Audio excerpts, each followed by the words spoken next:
pinagdating mo yung gabi sa ngalan ng Ama, ng Anak at ng Espiritu Santo. Amen. Sumayo ang Panginoon. At sumayo rin. Mga kapatid, aminin natin ang ating mga kasalanan upang tayo marapat gumanap sa banal na pagdiriwang. Tayo lahat, inaamin ko sa makapangyarihang Diyos at sa iyo mga kapatid, na lumahan kong nagkasala sa isip, sa salita at sa gawa, at sa aking pagkukulang, ay sinasama ko sa mga tumiting balikan. Sa lahat ng mga anghel at mga banal, at sa iyo mga kapatid, na ako'y manalangin sa Panginoong ating Diyos. Kaawaan tayo ng mga pangyarihang Diyos, patawarin tayo sa ating mga kasalanan, at pagtubayan tayo sa buhay na walang hanggan. Amen. Panginoon, kaawaan mo kami. Panginoon, kaawaan mo kami. Kristo, kaawaan mo kami. Kristo, kaawaan mo kami. Panginoon, kaawaan mo kami. Panginoon, kaawaan mo kami. Manalangin tayo. Ama naming mga pangyarihan, sa taon-taong pagdiriwang ng paghahanang 40 araw para sa Pasko ng Pagkabuhay, kami nawa ay lalong umunlad sa pagtuklas sa iwanan ng tagumpay ni Kristo upang masundan namin siya sa pamumuhay na marangal bilang aming tagapamagitan kasama ng Espiritu Santo magpa sa walang hanggan. Amen.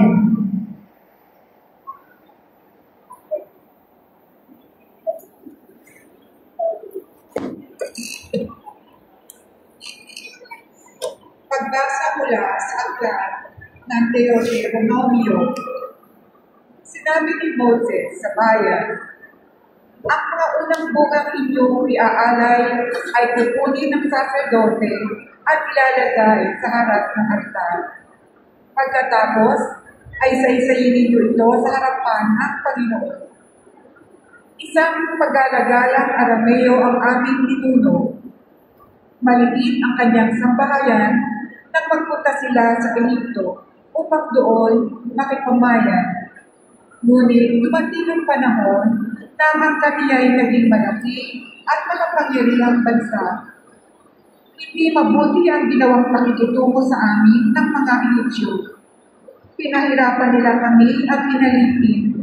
Kaya dumulog kami sa inyo, Panginoon, Diyos ng aming mga ninuno, at dinilig ninyo kami. Nakita ninyo ang aming pagdurusa, ang kahirapan at kahapiyang dinaranas. Sa pamamagitan ng inyong kapangyarihan, ng mga kakilakilabot na gawa at mga kababalaghang inalis ninyo kami sa Ehipto at dinala sa lupain itong sagana sa lahat ng bagay. Kaya narito ngayon, Panginoon, ang unang bunga ng aming mga pananim sa lupain ibinigay mo sa amin. Pagkasabi noon, ang dala ninyo ay ilalapag sa harap ng altar, saka kayo luluhod upang sambahin ang Panginoon. Ang salita ng Diyos. Salamat sa Diyos. Poon ko, ako'y samahan sa dusa at kahirapan. Poon ko, ako'y samahan sa dusa at kahirapan. Siyang naghahangad ng pagpupok ng kataas-taasan at nananatili sa kalingan ng iyong makapangyarihan.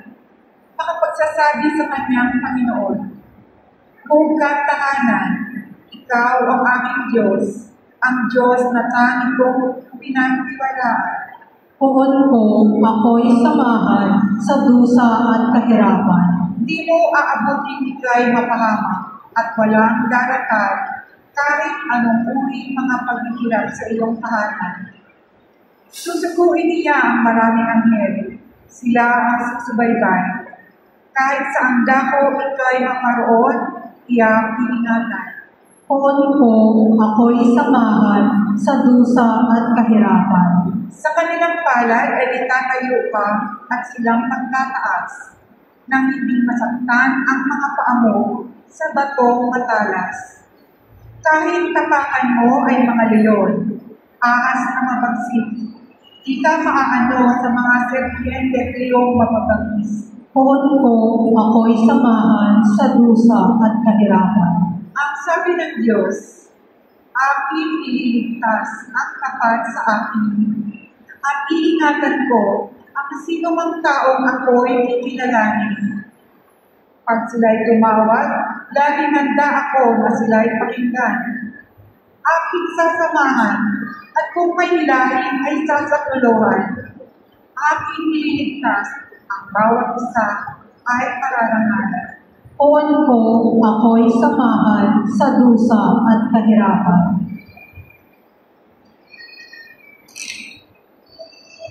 Pagbasa mula sa sulat ni Apostol San Pablo sa mga taga-Roma. Mga kapatid, ito ang sinasabi ng banal na kasulatan. Malapit sa iyo ang salita. Nasa iyong mga labi at nasa iyong puso. Ibig sabihin, ang salitang pinangangaral namin tungkol sa pananampalataya. Kung ipahahayag ng iyong mga labi na si Jesus ay Panginoon at mananalig ka ng buong puso na siya'y muling binuhay ng Diyos, maliligtas ka. Sapagkat nananalig ang tao sa pamamagitan ng kanyang puso at sa gayoy napapawalang sala at nagpapahayag sa pamamagitan ng kanyang labi at sa gayoy naliligtas. Sinasabi ng kasulatan, hindi mabibigo ang sinumang nananalig sa kanya. Walang pagkakaiba ang katayuan ng Hudyo at ng Griego. Iisa ang Panginoon ng lahat, at siya ang nagkakaloob ng kanyang karemanan sa lahat na tumatawag sa kanya. Sapagkat sinasabi sa kasulatan, maliligtas ang lahat na tumatawag sa pangalan ng Panginoon. Ang salita ng Diyos. Salamat sa Diyos.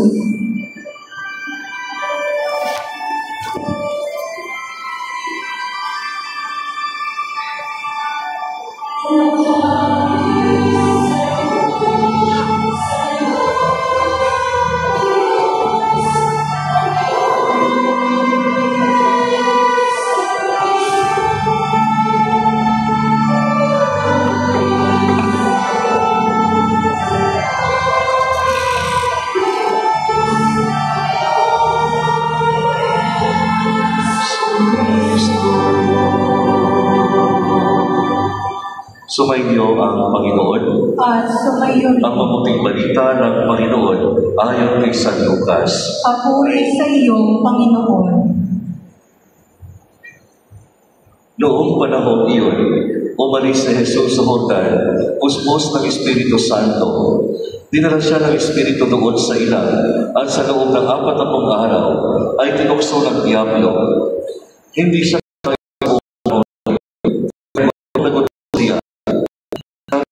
Diablo. Utos mo ang matong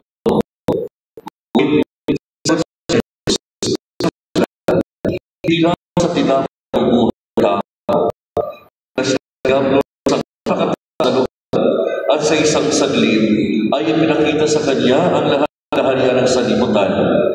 Ibibigay ko sa iyo ang lahat ng kapangyarihan at kadakilaan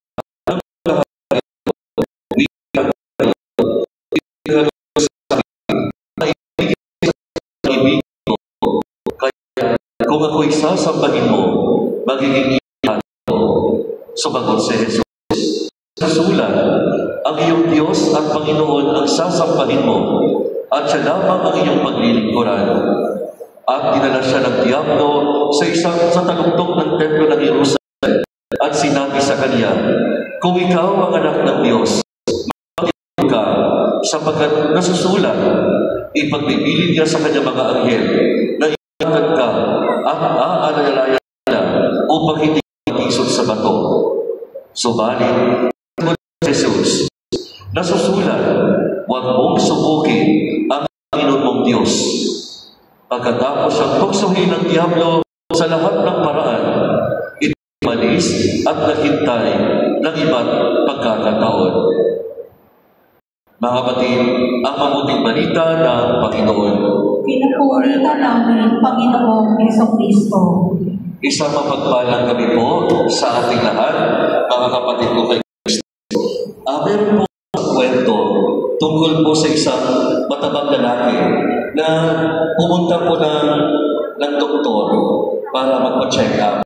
So, nung nakita ng doktor, nagaya ng lalaki, binigyan po siya ng diagnose ng doktor ng high level of cholesterol, blood sugar, and severe hypertension. That is why mahigpit na pinagbigilan, pinayuhan, nag-iwasan ang lahat ng uri ng pagkain karne, mga fatty foods, at kumain lamang siya ng isda at gulay. Kaya para hindi po makalimutan ng lalaki ito ang kanyang dieta, sinabihan siya ng doktor, only eat the food that knows how to swim. Kumain lamang ng pagkain marunong lumangoy. At pag-uwi po niya, nakita po siya ng kanyang kapitbahay sa swimming pool kasama ang baboy. So, tinanong po siya ng gulat na kapitbahay, sabi, Brad, ano ginagawa mo niyan sa may swimming pool kasama ang baboy? Sumagot po siya, ito, tinuturuan ko baboy. Sabi niya, kasi kailangan kumain lamang siya ng hayop na marunong lumangoy. Kaya tinuruan niya yung baboy para kumain siya ng baboy. Balik, ay naglalarawan kung paano tayo minsan may pagka-matigas ang ulo. Stubborn to the point na nagiging katawa na tayo. Sometimes we justify it by saying, if there's a way, if there's a will, there's a way. Diba? Yan ang sinasabi natin. Sasabihin natin, this is determination, Father. Pero sabi mga kapatid, there is a thin line between determination at katangahan. Sabi daw nila, kaakibat na makasariling ambisyon, this converts into the deadly by hook or by crook mentality and attitude. At ito po ang eksaktong kahulugan ng kasalanan. Sin is essentially disobedience to God. This is brought about mainly by trusting our own power, by insisting on our own plans and desires. Ang mga ginamit ng Diyo ay nagpakita nito. In essence, tinukso ng Diablo si Jesus na gamitin ang kanyang sarili kapangyarihan, sundin ang kanyang sariling plano sa halip basa sa tulungan at kapangyarihan ng Diyos Ama. Si Jesus ay nagutom pagkatapos ng 40 araw at 40 araw gabi ng pagpa-fasting or pag-ayuno. Maaari siyang kumain sa normal na paraan and there is nothing wrong with that. But the devil proposes the faster and easier way. Ano yun? Gawing tinapay ang bato. Sinubukan po ng Diablo na kumbinsihin si Jesus na umasa sa kanyang sariling kapangyarihan at i-disregard ang natural na paraan ng pagkain na dinisenyo ng Diyos. But Jesus refused. Anong sabi niya? It is written, one does not live by bread alone. So, ipinakita ng Diablo ang mga imperyo ng mundo. Sa isang kondisyon, si Jesus ay luluhod at sasabihin siya. Bagaman si Jesus po, mga kapatid, siya ay may ganap na kapangyarihan sa buong universe. Ngunit, kailangan muna niya tapusin ang kanyang misyon. At ito ay kasama ang pagdurusa at kamatayan sa krus. Pero madali, and there is a painless way out. And that is to kneel before the devil. At ang buong mundo ay mapapasa kanya. Anong pinili ni Jesus? Mas pinili niya ang daan ng Ama at ang daan ng krus. Kaya sinaway niya ang diablo. Anong sabi niya? It is written, you shall worship the Lord your God, and Him alone shall you serve. And finally, ginamit po yung tinatawag na revelation of vanity and pride. Yes, Jesus can throw himself down mula sa tuktok ng templo at hindi siya masasaktan kasi may kapangyarihan siya. Ganyan niya mga anghel at sasaluhin siya. Kung gagawin niya ito, maaari siyang instant sikat, instant famous.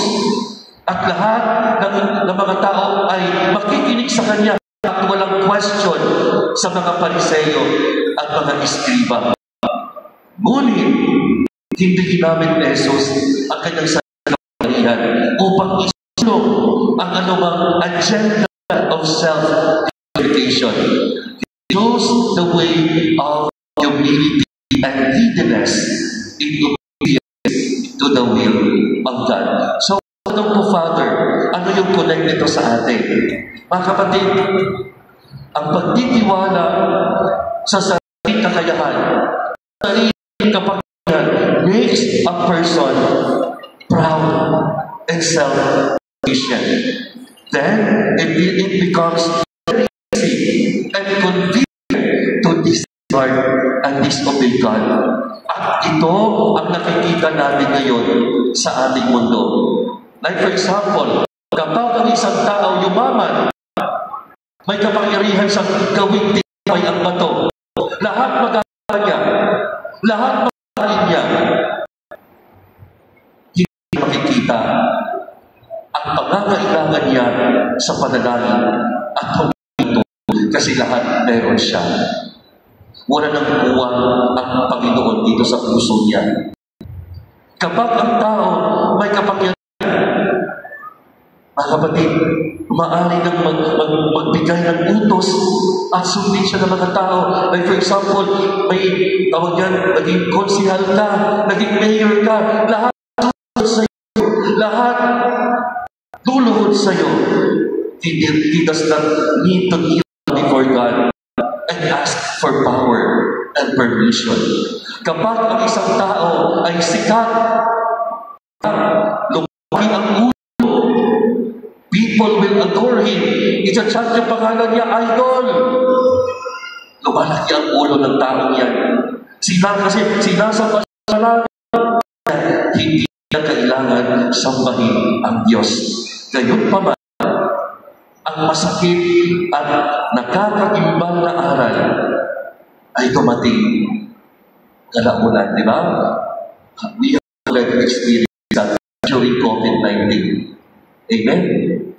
Yung kapangyarihan, yung pera, yung fame, lahat yan.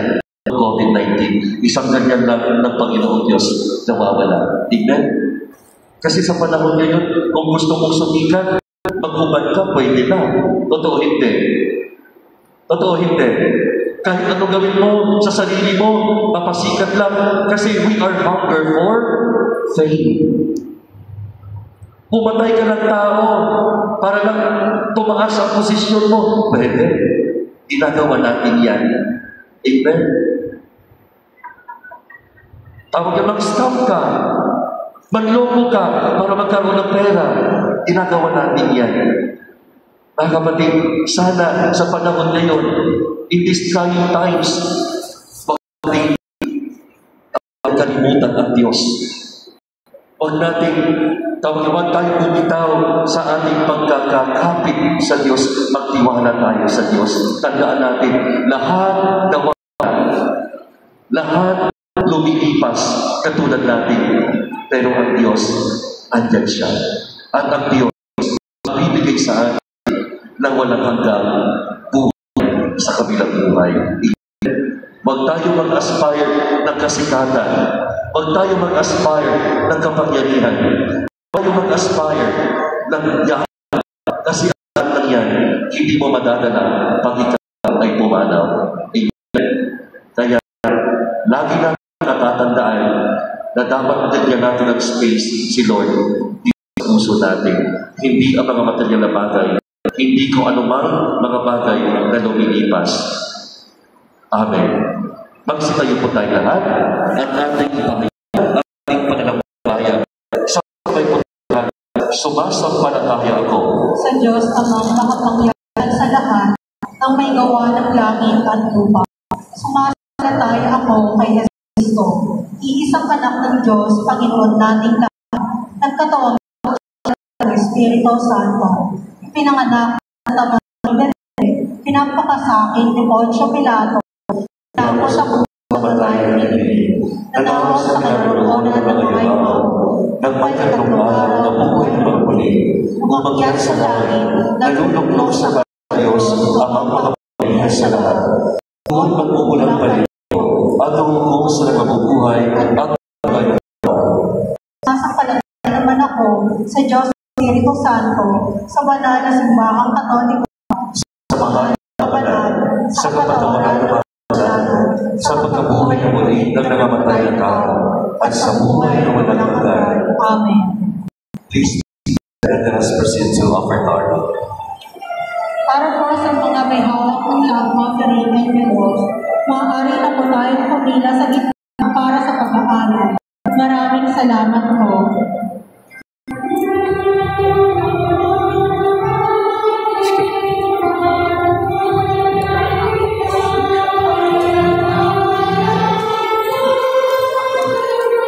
Pwede ako din.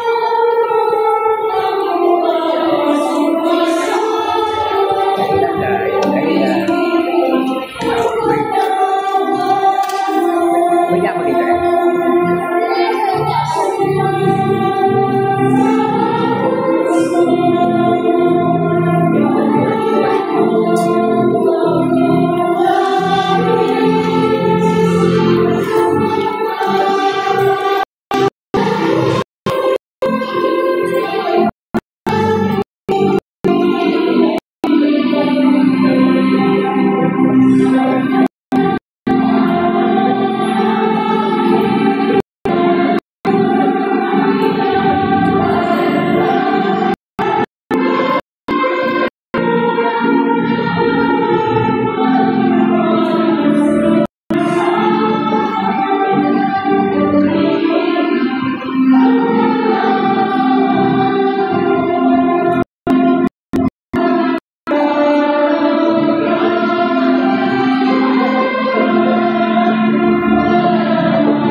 Manalangin kayo mga kapatid, upang pag-aari natin ay kalugdan ng Diyos Ama makapangyarihan. Panginoon, itong pagkain sa iyong mga kamay, sa kapurihan niya at karangalan, sa ating kapakinabangan at buong sambayaran ng banal. Ama namin lumikha, gawin mo kami maging marapat paghain sa pagdiriwag ng aming ngayon, nang pasimulan ng mananapanahon, ng aming araw na paghahanda para sa Pasko na buhay, sa pamamagitan ng Jesucristo, kasama ng Espiritu Santo, magpa sa walang hanggan. Amen. Sumainyo ang Panginoon. Sumayo Itaas sa Diyos iyong puso at diwa. Itinaas na namin sa Pasalamatan natin ang Panginoong ating Diyos. Marapat na siya ay pasalamatan.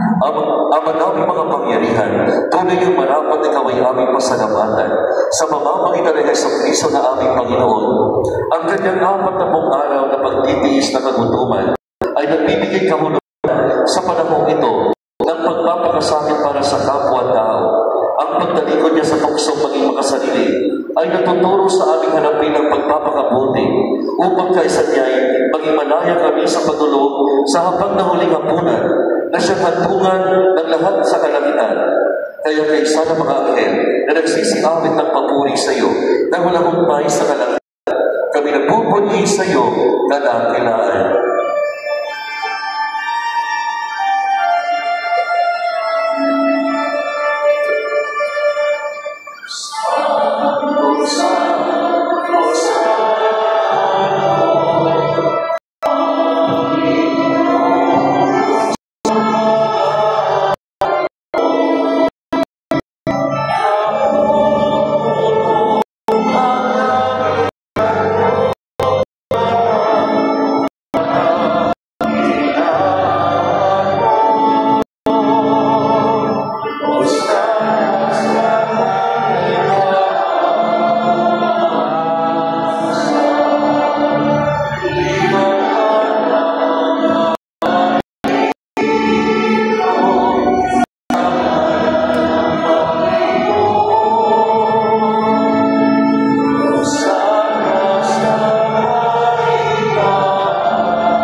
Ikaw ang bukal ng tanang kabanata. Kaya sa pamamagitan ng Espiritu, gawin mong pananamang kaloob na ito upang para sa amin maging katawan at dugo ng aming Panginoong Hesus Kristo.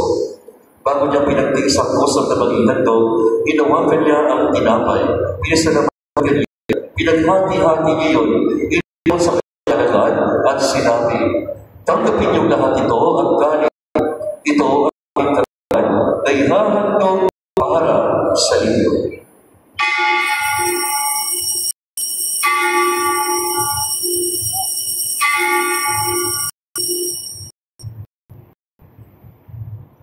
Kaya hindi naman na matapos ang hapunan, hinawakan niya ang kalis, muli kanyang pinasalamatan, iniabot niya ang kalis sa kanyang mga alagad at sinabi, tanggapin niyong lahat ito at inumin. Ito ang kalis ng aking nagbagot ko lang hanggang tipan, ang aking dugo ni bubuhos para sa inyo at para sa lahat. Sa kapagpapatawad ng mga kasalanan, gawin ito sa pag-alala sa akin.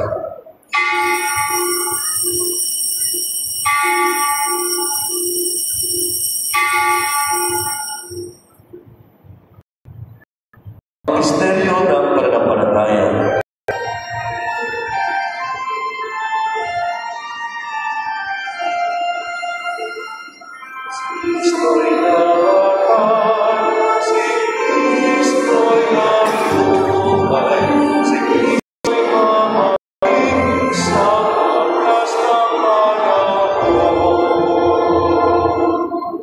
Ama, ginagawa ng hirap ang alaala sa pagkamatay at muling pagkabuhay ng iyong anak, kaya't naamin sa iyo ang iyong nagbibigay buhay at ang kalis ng kakalog na kaligtasan.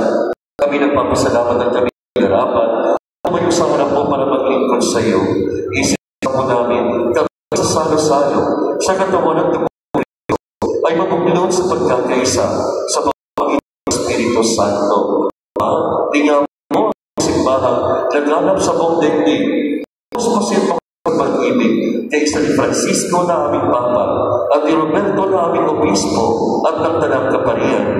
Alalahanin mo rin mga kapatid namin na himlay nang may nasang sinimuling buhay kay ng lahat ng mga pumanaw. Awa nila at patuloy sa kaliwan na gawin ang kaming lahat na magkakaroon sa iyong buhay na walang wakas kay isa ng mga nabibing Maria na ina ng Diyos, kay isa ng mga apostol, at ng mga banal na nabuhay nito sa daigdig na kalugod-lugod sa iyo. May pag-iunawa namin ang pagpupuri si karangal mo sa pamamagitan ng iyong anak na aming Panginoong Hesus Kristo.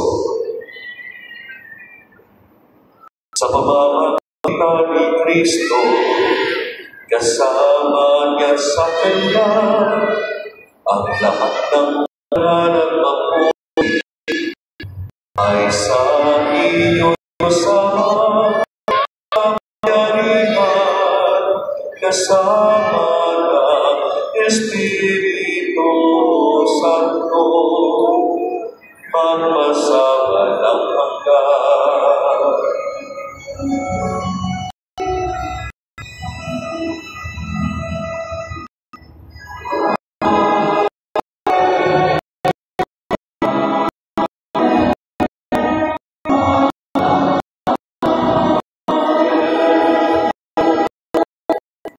Sa pagkakabili naman ng nautos at tulong ng Diyos, na pagkakas ng Diyos, ipagdali ng lakas loob.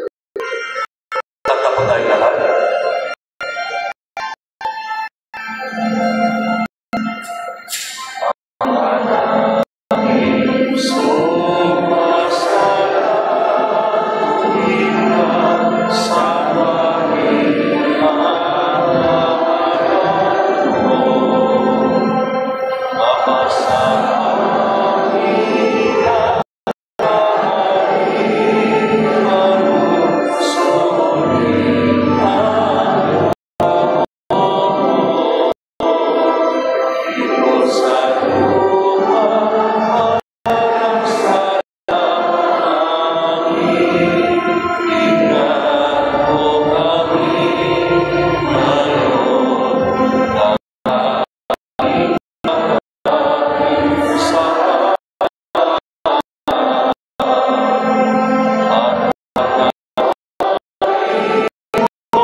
Sa lahat ng masama, magkalooban ng kapayapaan na araw-araw, iligtas sa kasalanan, at ilayo sa lahat ng kapahamakan, samantalang aming pinananamikan ang dakilang araw ng pagpapahayag ng tagapagligtas namin si Hesus Kristo. Sapagkat iyo ang kaharian at ang kapangyarihan at ang kapurihan magpakailanman. Amen. Panginoon Hesus Kristo, sinabi mo sa iyong mga apostol, kapayapaan ang iniiwan ko sa inyo, ang aking kapayapaan ang ibinibigay ko sa inyo. Tunghayan mo ang aming pananampalataya at huwag ang aming mga pagkakasala. Pagkalooban mo kami ng kapayapaan at pagkakaisa ayon sa iyong kalooban. Kasama ng Espiritu Santo, magpa sa walang hanggan. Amen. Ang kapayapaan ng Panginoon ay laging sumainyo. At sumayo rin. Magbigayan din ng kapayapaan sa isa't isa.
Mga kapatid, ito si Kristo ang Kordero ng Diyos, ang nag-aalis na mga kasalanan ng sanlibutan, mapala na may kaliyahan sa kanyang tingin. Panginoon, hindi ako karapat-dapat na magpatuloy sa iyo, ngunit sa isang salita mo lamang ay gagaling na ako. Amen.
tayo ng second collection.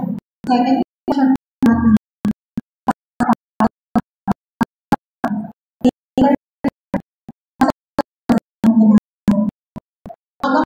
natin sa mga gulang na nasali ang mag-ambet ang pag-isip ng sila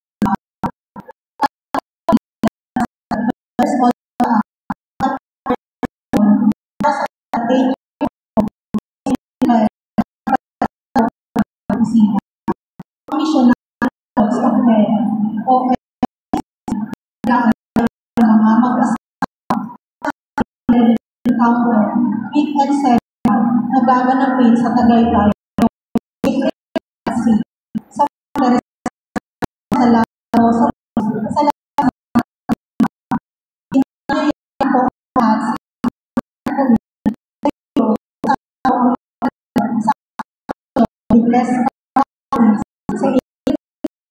May 11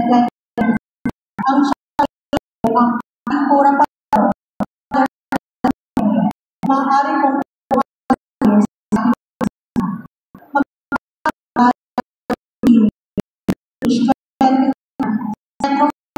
nagaganap Saturday. Maaari po tayo magpalista mula sa may naman ang detalye labas ng simbahan para sa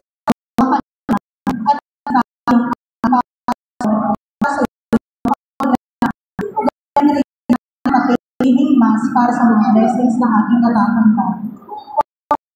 Papalangka at tapang sa sagot ng Christmas.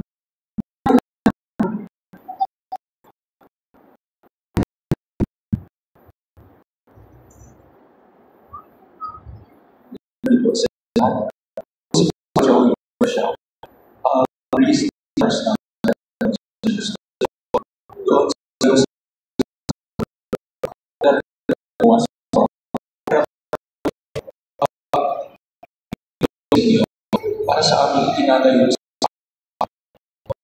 Kami po ay nangarap na maging parok for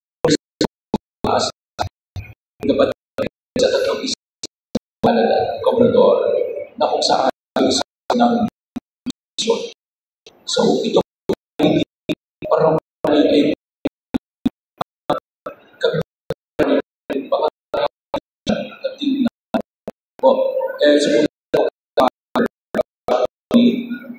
ating po hindi siya sa para dito po so ang sabi ko sa kaya sabi na tayo pangarap po maging parokya pangarap na sa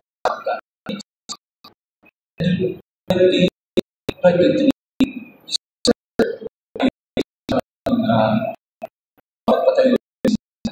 Kaya iyan po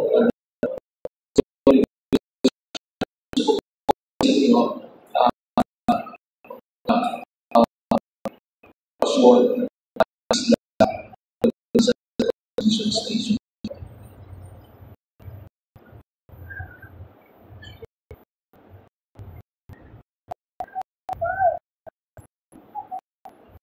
Hindi ang third collection ako sa ninyo sa aming simbahan. Later magiging sa Petro Lungsod.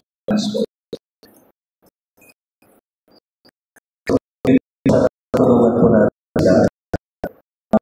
Maliit na ba na binigay po natin malaking tulong. Dito ang siguro sa ating yung hindi natin sila. Tatagawin natin ang utang na loob. At mahalaga sa mga siksik para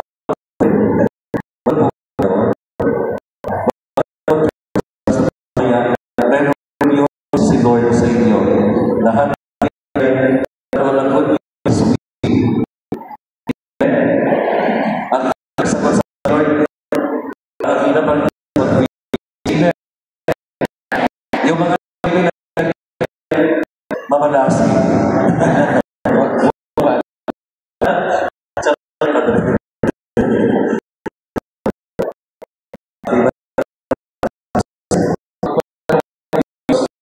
At ipadalangin po namin kayo kasama sa San Benson.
ng mga nagbigay ko para po sa Father. Kada makakapagin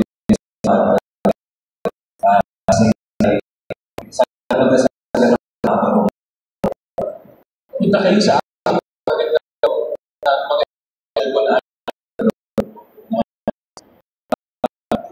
sa lahat po doon ay kaso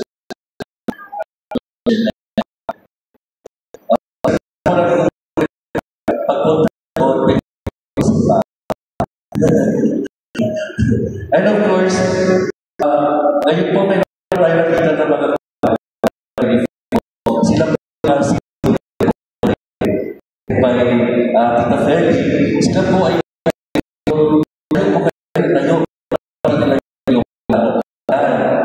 hindi lang po sila nakita sa tulong po sa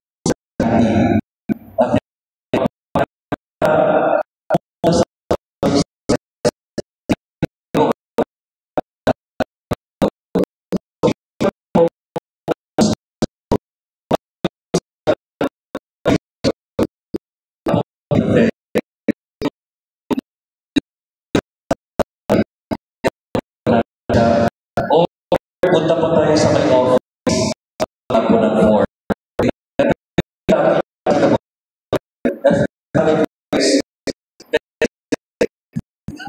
si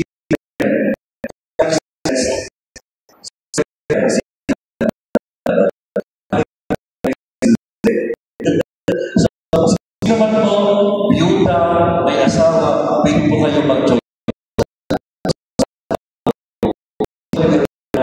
para maraming at maibigay po natin sa mga lahat.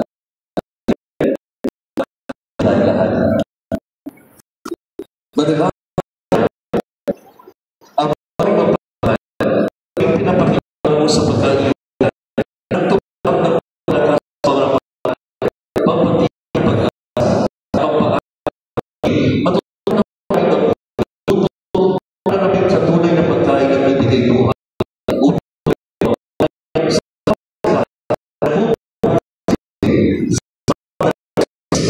kasama sa ito sa walang hanggan. Sumainyo ang Panginoon. Apalang ng Ama, Anak, at Espiritu Santo. Amen. Tapos ang isa, yung kapana't Ama, ni Cristo. Salamat.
Raisa Barrieta de los